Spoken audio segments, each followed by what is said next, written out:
Hello, नमस्ते. पुन्हा एकदा रुचकर आहार अँड ब्लॉगमध्ये तुमचं खूप खूप स्वागत आहे. गवारची भाजी ही भाजी सगळ्यांना आवडतं. अगदी मोठ्यांपासून छोट्यांपर्यंत सगळ्यांना ही भाजी आवडते. ही भाजी भाकरी, चपाती, भात, इव्हन तुम्ही पुरणपोळ्याच्या वेळी करता त्यासोबत तोंडी लावायला देखील टेस्टी असतो. तर चला हिची रेसिपी बघूयात.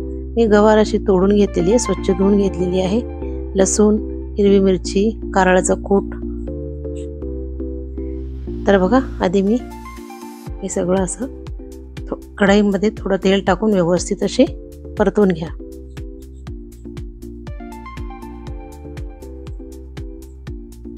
अशा प्रकारे व्यवस्थित असे परतून घ्या. बरेचसे जण गवारची भाजी बनवतात, मात्र अशी ती भाजून घेत नाहीत. अशा भाजल्याने काय होतो, त्याचा जे एक मध्ये तुरटपणा असतो तो निघून जातो आणि चवीलाही चांगलं लागतो. असे पुन्हा 3 चमचा तेल टाकलेले आहे. त्याच कढईमध्ये तेल गरम झाले की त्यामध्ये जिरी मोहरी, अशी जिरी मोहरी टाकून तडतडायला लागले ना, त्यानंतर कढीपत्ता, थोडीशी हिंग, लसणाचं पेस्ट जास्त घ्या, बडदुबड असं वाटून घ्या, कारण ह्यामध्ये कांदा नाही जाते, लसणामध्येच चांगलं लागतं. थोडीशी हिंग आणि हिरवी मिरची ते देखील टाकून, थोडीशी हळद टाकून व्यवस्थित त्याला असे परतून घ्या. आता इथे मी भाजून ठेवलेले गवार असं त्याच्यामध्ये टाकून घेते. त्याला थोडा वेळ कंटिन्यू असं मसाला व्यवस्थित त्याला लागेपर्यंत भाजून घ्या. पुन्हा थोडंसं हे बघा, अशा प्रकारे.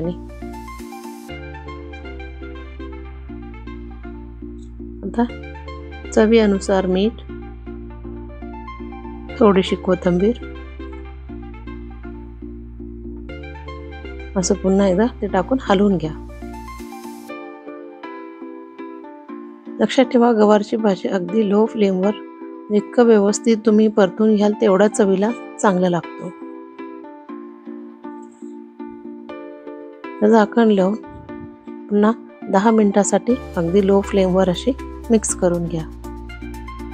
जर तुम्ही ही भाजी कुकरमध्ये करणार असेल तर फक्त एका सिटीच्या आतमध्येच तुम्ही गॅस बंद करून टाका. एक सिटी झाली तर थोडीशी जास्त मऊ होतो भाजी, म्हणून एक सिटी व्हायच्या आतच गॅस बंद करून घ्या. हे बघा, पुन्हा अशीच मिक्स करून घेऊन व्यवस्थित पुन्हा झाकण लावून 5 मिनिटासाठी ठेवून देते. हे बघा, अशा प्रकारे. गवारीची भाजीमध्ये दुसरं कोणी आणखीन एक्स्ट्रा मसाला टाकत असेल तर मला कमेंट बॉक्समध्ये कळवा. मी कुठल्याही मसाले न टाकता अशीच करते. ही भाजी अशीच चांगलं लागतो. हिरवी मिरची वाटलेली भांड्यामध्येच थोडंसं पाणी असं मिक्स करून टाकून घेतलेली याच्यामध्ये. आता कारळाचं कूट, पाणी जास्त नका टाकू, अगदी थोडीशी पाणी टाकलेली आहे मी. आता कारळाचं कूट घालून पुन्हा व्यवस्थित त्याला हलवून घ्या.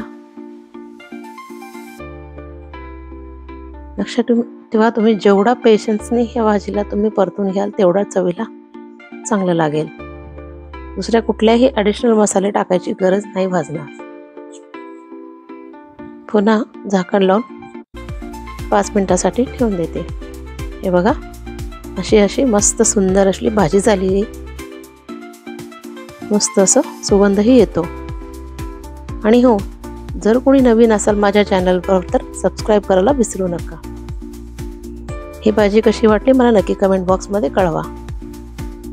आणि कारळाचं कूट कोण कोण घालतं ह्या भाजीमध्ये ते देखील मला कळवा. तर बघा, आपली भाजी अशी तयार झालेली आहे. गरम भाकरी, चपाती, भात कशासोबतही तुम्ही खाऊ शकता. तर माझी ही व्हिडिओ आवडला असेल तर सबस्क्राईब करायला विसरू नका.